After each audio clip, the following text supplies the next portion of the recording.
Trump always likes to keep his enemies, his opponents guessing. He did that today. I just want to show you this moment from the White House. In about a year and a half from now, you're going to see a very, very beautiful building. And there's your entrance to it right there. In fact, it looks so nice, I think I'll save money on the doors because it can't get more beautiful than that. I picked those drapes in my first term. I always like gold, but I think we can save a lot of money. I just saved curtains. But, and it'll be spectacular. It'll be the most beautiful ballroom. I believe it because I built many a ballroom. I believe it's going to be the most beautiful ballroom anywhere in the world.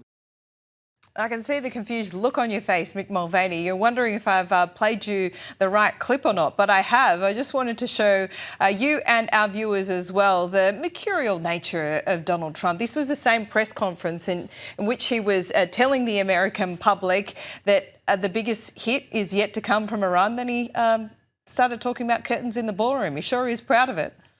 Yeah, and I was thinking actually something different when I saw that video, which is an interesting part of our American history. There was a time during the end of the Cold War where Ronald Reagan supposedly went on the radio, and he did know he had an open mic and said something along the lines of, "Oh, and by the way, Congress has outlawed the Soviet Union. The bombing begins in 5 minutes."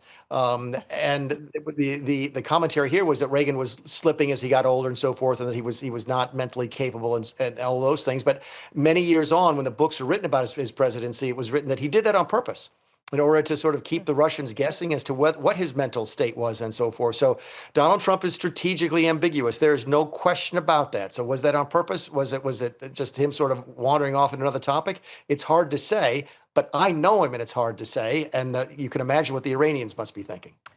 Let's quickly talk about the MAGA base because this is not entirely popular, this move from the Trump administration, but it all depends on how long it takes. I think that politically folks are giving him the benefit of the doubt now. The bombing is unpopular. There's no question about it yet, but it hasn't really filtered through into overall approval ratings for either the president or his party because it's just too soon. If this turns out to be short-term, focused, and successful, then I clearly think that the Republican base especially will stay with president, as will many swing voters. Look, we would all love to have a world where Iran is a member of the family of leading countries of the world and not a state sponsor of terrorism. That is an unambiguously good thing, and the president could reap benefits from it if it goes his way.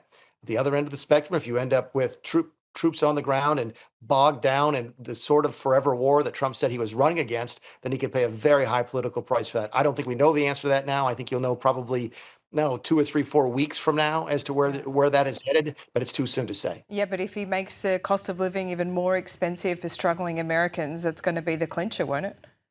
Yeah, and you're 6 months out, I guess, 6 months this week from the midterm. Yeah. So yeah, they're not going to have much time to turn around. Keep in mind, and how many times we've talked about this. Americans are interested in geopolitics, but they don't vote based upon geopolitics. So if they're having a bad local economy, it doesn't make any difference how successful the president is overseas. He will pay a price politically.